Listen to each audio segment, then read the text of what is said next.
What are you planning, Drake? Tanong ko nang mahiga kami sa kama. Naramdaman ko naman ang paglapit niya sa akin at niyakap ako. Inilagay niya ang ulo ko sa ibabaw ng dibdib niya, kaya rinig na rinig ko ang malakas na pagtibok ng puso niya. Naramdaman ko na rin ang paghaplos sa buhok ko, kaya napapikit ako at niyakap rin siya. I just wanna be with you, wife. Nalaman ko rin na nandun si Colleen dahil hanggang sa trabaho mo ay sinundan ka niya para panoorin ang kilos mo. Paliwanag niya. Kaya napasinghap naman ako at kumuyom ang kamao ko. That woman! Kailan niya ba kami titigilan? Kapag nalaman na niya ang totoong namamagitan sa amin ni Drake? Pati ba naman sa trabaho ko ay talagang sinundan niya pa ako? She's really into you, Drake. Hindi pa rin siya nakaka-move on kahit 5 taon na ang lumipas. Bakas ang iritasyon sa boses ko at nagulat na lang ako nang dumako ang kamay niya sa tiyan ko at dahan-dahan itong hinaplos. Siguro titigil lang siya kapag magkakaanak na tayo. And I hope she will stop if that happens, wife. Ayokong lalo pa kayong mapahamak kapag buntis ka na. Anya, kaya napanguso ako dahil siguradong sigurado siya sa mga sinasabi niya. Alam niyo, lahat kayo sinasabi sa akin yan. Mga manghuhula ba kayo? Natatawa kong saad. Kaya mahina rin siyang natawa at sumagot sa sinabi ko. Hindi talaga magpapatalo tong si Drake. Sharpshooter kami, Stella. Kahit isang beses lang natin ginawa yan ay alam kong magkakalaman din yan.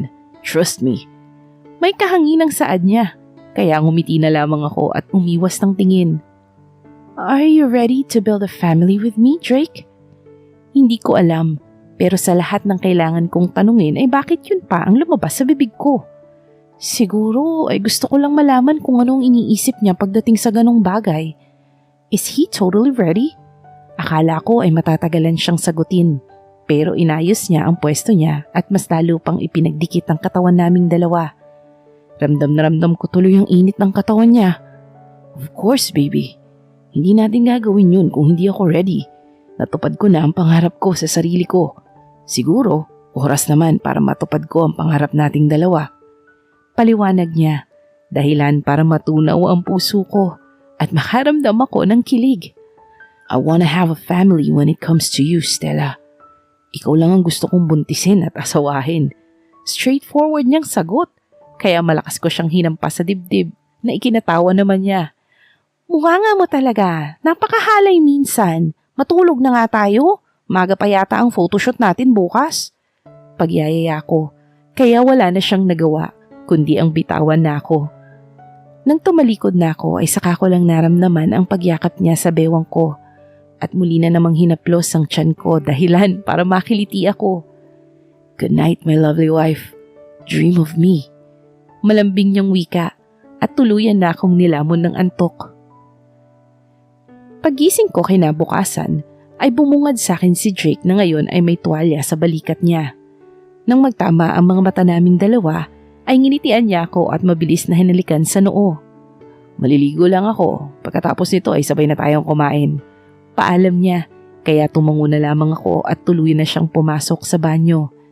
Pagbaba ko ay napangiti na lamang ako nang makita kong maayos at nakahanda na ang mga kakainin namin. Sinigang na hipon, kanin at gatas. Nang makita kong kulang ng kape para kay Drake, ay nagpainit muna ako ng tubig at hinintay itong kumulo. Nang maayos na ay inilagay ko ang black coffee sa isang tasa, hinaluan ng mainit na tubig. Habang hinahalo ko ito, ay nagulat na lang ako nang naamoy ko ang pabango ni Drake nang yumakap ito sa akin. Muntikan ko pa nga mabitawan ng kutsara na hawak ko. What are you doing, baby? Tanong niya habang inaamoy-amoy ang leeg ko, kaya napalayo naman ako at umupo sa high chair. Mabilis naman siyang tumabi sa akin at nagliwanag ang mukha niya nang makita niya ang kinanaw ko. This is for you. Alam kong hindi maganda ang umaga mo kapag walang kape. Eat up, Drake. Baka mali tayo sa photoshoot. Paalala ko, dahil hanggang ngayon ay nakatitig pa rin siya sa akin. Nang makita kong hindi niya ginagalaw ang pagkain niya, ay ako na ang kusang kumuha ng kutsara niya at isinubo ito sa bibig niya. Dahil sa ginawa kong yon, ay tuwang-tuwa naman siya. Sabay tayo ngayon? Suggestion niya, kaya mabilis naman akong umiling. Nakita ko namang nawalan ng emosyon ang mukha niya dahil sa ipinakita ko. Huwag na muna ngayon. Paparazzis are now all over the place, Drake. Baka hindi tayo makadaan kapag nagsabay tayo. Paliwanag ko naman at doon ay lumambot ang mukha niya. Alright, hindi ko nga naisip yun. Baka mamaya ay magkagulo pa at masaktan ka pa. Mas mabuting magkasunod na lang tayo. Matapos niyang sabihin yun ay nagpatuloy kami sa pagkain. Sa sitwasyon namin ngayon ay mas lalo kaming mahihirapan ni Drake. Mas lalo kaming mag-iingat dahil hindi lang si Colleen ang nanonood sa kilos namin. Miski na rin ang mga media. Stay on the line when you are driving, wife. Take care. Nasa likod mo lang ako. Habilin niya. Kaya mabilis ko siyang nilapitan at mabilis na hinalikan sa labi na ikinagulat niya. Ay well, ikaw rin. Kita na lang tayo sa kumpanya namin. I love you. Malambing na saad ko. Kaya ngumiti naman siya at niyakap ako. I love you too, my beautiful wife. Let's go. Nang ayos na, ay sinimulan ko ng paandarin ang sasakyan at tuluyan ng nag-drive papunta sa company namin. Napapansin ko nga na minsan ay sumasabay sa akin si Drake, pero minsan ay pinapauna niya ako sa kalsada. Nang makarating na ako sa kumpanya ay napahinga na lamang ako ng malalim dahil sa mga barrier at reporter na nag-aabang sa amin. Nakita kong pumalibot na ang mga guards sa barrier nang makita nila ang pagbaba ko. Palihim pa akong sumulyap kay Drake bago ako naglakad sa entrance. Miss Samantha, totoo bang in a relationship kayo ni Mr. Drake? Is there a chance na maging real ang tandem niyong dalawa? Maraming mga fans ang naniniwala na nagde-date kayong dalawa dahil sa mga similarities ninyo. Ano masasabi mo kay Miss Colleen kung totoo man ang nagde-date kayo ni Mr. Drake? Iilan lang yan sa mga naririnig kong tanong habang papasok ako sa entrance. Imbis na sagutin ko ito, ay nagtuloy-tuloy na ako dahil nakita kong naghihintay sa akin si manager at mas lalong nagkagulo nang marinig ko ang pangalan ni Drake. Hindi muna kayo pwedeng magsabay ni Drake sa pagsakay ng elevator dahil maghihinala ang iba. Tara na, may assistant naman si Drake para samahan siya sa second floor ng building natin. Aya ni manager nang makarating ako sa harap niya at basta na lamang akong hinigit. Bago pa tuluyang sumara ang elevator ay nagtagpo pa ang mata namin ni Drake.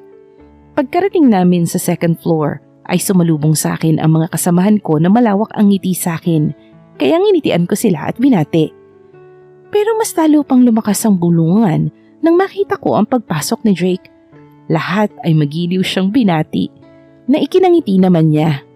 Napangiti na lamang ako dahil sa ginawa nila. Pero nawala ang ngiti ko nang makita kong lumapit si Colleen. Kaya natahimik ang lahat dahil sa ginawa niyang pagkapit sa braso nito. Nakita ko naman ang mabilis na pagdaan ng iritasyon sa mata niya at mabilis na tinanggal nito ang kamay ni Colleen sa braso niya. Nakita ko pa ang pagsulyap niya sa akin pero mabilis akong umiwas ng tingin.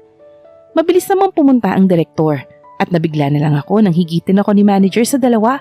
Kaya magkakaharap na kaming tatlo. Ramdam na ramdam ko tuloy ang tensyon. Colleen, si Stella ang partner ni Drake. Yung partner mo is papunta pa lang, kaya pwede na munang mag-ayos tayong lahat. Paliwanag niya, kaya nagulat tuloy ang babae. What?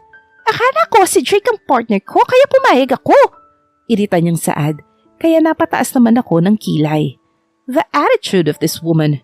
She can't maintain her professionality. Kaya umiling muna ang director bago sumagot. Sorry for the confusion. We can start now, Stella and Drake. Mag-ayos na kayo. Utos niya naman sa amin. Kaya mabilis akong hinigit ni manager at pumasok sa isang kwarto. Buti nga sa Colleen na yun, saad ni manager. Kaya napasigaw na lang ako nang hampasin niya ako sa balikat at pinagsabihan. Ikaw naman, ipakita mo sa Colleen na yun na pagmamayari mo ang asawa mo. Kaya tumungo na lamang ako at nagsimula na silang ayusan ako. Ramdam na ramdam ko ang init ng plancha sa buhok ko.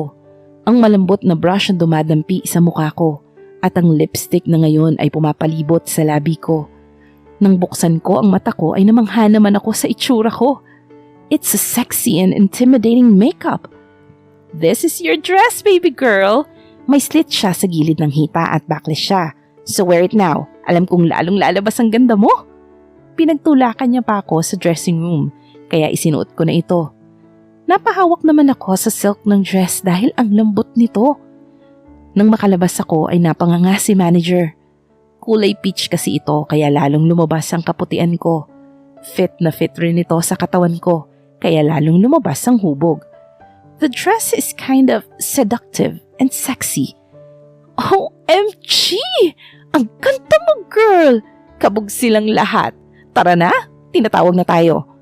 Pagpuri ni manager, kaya sumunod na ako sa kanya. Saktong paglabas ko ay paglabas rin ni Colleen, at katulad ko ay parehas kami ng damit. Kaso, gold naman ang kulay ng kanya. Imbis nang ngitian ako, ay inirapan niya lang ako. Kaya huminga na lamang ako ng malalim at nagpunta kung saan gaganapin ang photoshoot. Halos tumigil ang mundo ko nang makita ko ang ayos ni Drake. He looks like a bad billionaire in his outfit. Black tuxedo, black coat, black pants, at may singsing pa siya sa mga kamay niya. Pero ang nagpaagaw pansin sa kanya ay ang singsing namin na dalawa na suot niya rin na kagaya ko. Stella and Drake, pwesto na! Utos ng photographer. Kaya sa akin na dumako ang tingin ni Drake at natawa na lang ako nang bumukas ng kaunti ang bibig niya at kitang-kita ko ang paghanga sa mga mata niya. I know that this is the first time that the two of you have been paired in modeling. Isipin nyo na lang na close nyo ang isa't isa, okay? Anya ng photographer, kaya parehas kaming tumango ni Drake at pumwesto. Nagulat na lang ako nang maramdaman ko ang hawak ni Drake sa bewang ko nang nakaupo na siya. Rinig ko naman ang iilang tili ng mga kasama namin dito. Pero ang nakasimangot na mukha ni Colleen ang nangingibabaw. I like that. More fierce, both of you. Stella, lagay mo ang kamay mo sa balikat ni Drake. Drake, hapitin mo papalapit sa'yo si Stella. Utos ng photographer, kaya wala na kaming nagawa ni Drake kundi ang sumunod. Perfect! Next gesture. Drake, tumayo ka. Stella, humarap ka kay Drake. Ilapit mo kay Drake ang mukha mo. Close up mismo.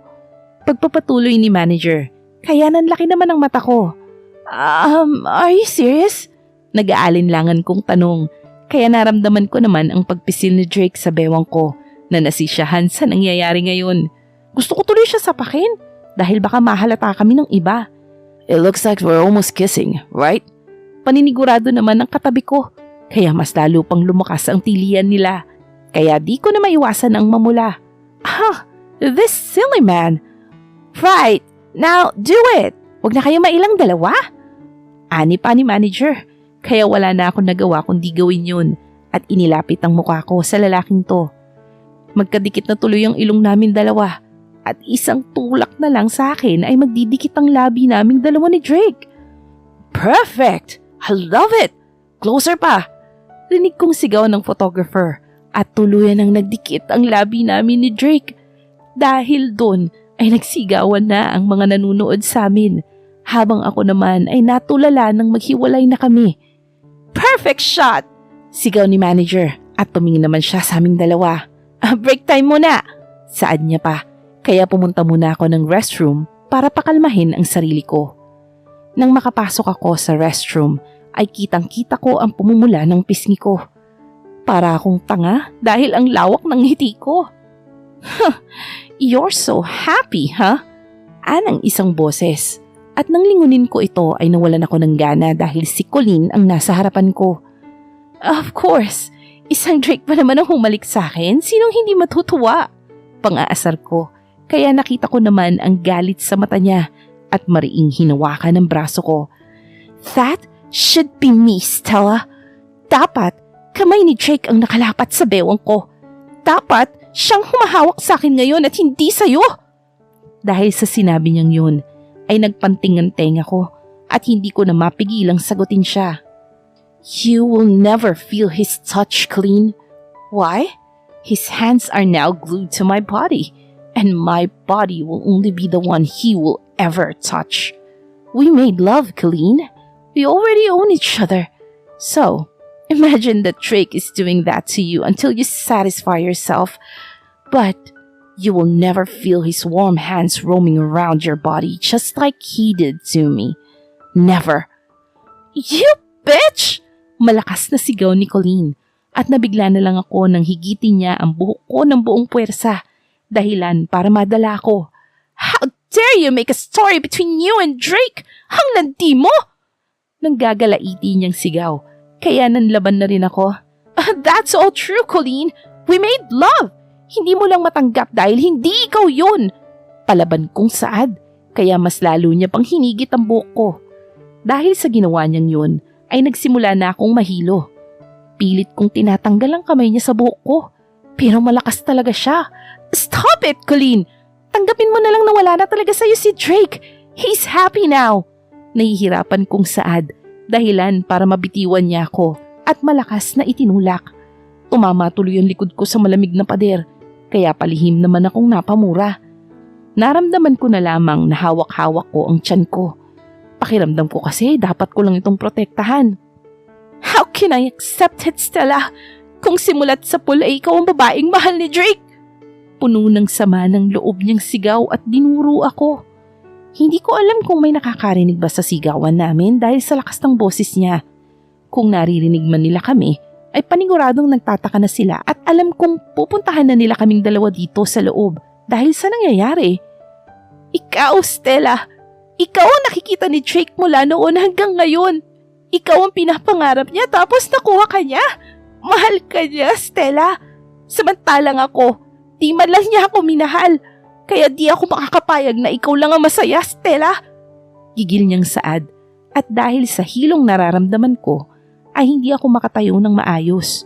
Pero bumalik na lang ako sa wisyo nang malakas akong hinigit ni Colleen at nang makitang tatama ang tiyan ko sa doorknob ay hinanda ko ang sarili ko. Akala ko tuluyan na akong masasaktan pero nagulat na lang kami nang bumukas ang pinto at saktong nasambot ako ni Drake. Wife, are you okay? Nag-aalalang tanong niya. Pero kitang-kita ko doon ang galit sa mga mata niya dahil sa ginawa sa akin ni Colleen. Nang tingnan ko naman ang nasa likuran ni Drake ay nakahinga na lamang ako ng maluwag dahil si Manager Lara ang kasama niya. Oh, wife? You married her, Drake? Naguguluhang tanong ni Colleen kaya napabaling ako sa kanya at kitang-kita ko ang gulat sa mukha niya. Pero mas nangingibabaw ang sakit sa mga mata niya. You almost hurt her, Colleen. Ano bang problema mo? Di ba sinabihan na kita na tigilan mo na si Stella? Bakit ba nanghihimasok ka pa rin? Puno ng gigil na Saad ni Drake nang bitiwan niya ako at ibigay kay Manager. Namumutla ka, Stella. Ano ba nangyari? Pagtatanong ni Manager. Pero hindi ko siya masagot dahil mas lalo kong naramdaman ng hilo. Pero sabay kaming napatingin sa dalawa dahil sa sigaw ni Colleen.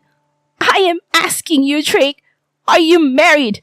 Kasal na ba talaga kayong dalawa ni Stella? Kailan pa? Punong-puno ng hinanakit na tanong niya. Kitang-kita ko naman ang pagkuyom ng kamao ni Drake. No, Drake. Don't answer her. She might destroy you by using me. Please. Pero halos tumigil ang mundo ko nang umamin siya. Miski si Manager ay mahigpit ang pagkakahawak sa akin dahil sa alitan ng dalawang kaharap namin ngayon. Damn it, Colleen. Yes, she's my wife. I finally got her. Happy now? She's my wife and I'm proud to say that. Diretsong saan ni Drake. Kaya sa akin naman napabaling ang tingin ni Colleen. You're really a bitch. Mga aagaw ka. Inagaw mo sa akin si Drake. I will make sure that you will be miserable, Stella. Pagbabanta niya. Kaya lumapit ako. Pero mabilis akong niyakap ni Drake dahil sa biglaang pagsugod ni Colleen. Kaya binaklas ko ang braso niya at mariing hinawakan si Colleen sa braso. Enough with your bullshit, Colleen. Enough! Hindi kita inagawan dahil sa una pa lang ay hindi mo pagmamay-ari si Drake. He's not yours because he's mine. So stop pestering us. Tama na ang paghahabol kay Drake. Pagmamakaawa ko. Pero malakas niya lang akong tinulak. Kaya si Drake na ang humarap. Stop now. Narinig mo na ang dapat marinig. And don't you dare call my wife a bitch, Colleen. Because it does not suit her. Matapos sabihin yun ni Drake, ay tinalikuran na namin siya. Habang ako naman ay tuluyan na talagang nahilo. Kaya bago pa bumagsak ang katawan ko, ay narinig ko pa ang banta sa amin ni Colleen. I will never stop until you're mine, Drake. Ang boyfriend na aagaw. Ang asawa pa kaya. I will make your life miserable, Stella. Wait for it. Wife, are you okay now? Yan agad ang bumungad sa akin pagbukas ng mata ko. Ang mukha ni Drake ang nakita ko at naramdaman ko naman ang paghaplos niya sa pisngi ko. Kaya dahan-dahan akong bumangon na mabilis naman niya akong inalalayan. Nasa bahay na tayo? Yes, dito na tayo dumiretso para makapagpahinga ka na rin. Tumawag na ako ng doktor at overfatigue ka daw dahil sa sobrang pagod kaya ka nagkaganyan. Don't make me worry again, wife. Paglalambing niya, kaya napayakap naman ako sa leeg niya, sabay halik sa pisngi. I'm sorry, my handsome wife. I will not overwork myself again. I promise. Ani ko, kaya lumamlam ang mga mata niya at napapikit na lang ako nang masuyo niyang hinalikan ang labi ko. Mas lalo niyang hinapit ang bewang ko para mas lalong magdikit ang katawan naming dalawa. Mariin akong napakapit sa batok niya nang bumaba ang halik niya sa pangako papunta sa tenga ko at bumulong. I love you, Stella. I will protect you no matter what, he said while brushing my hair using his hands.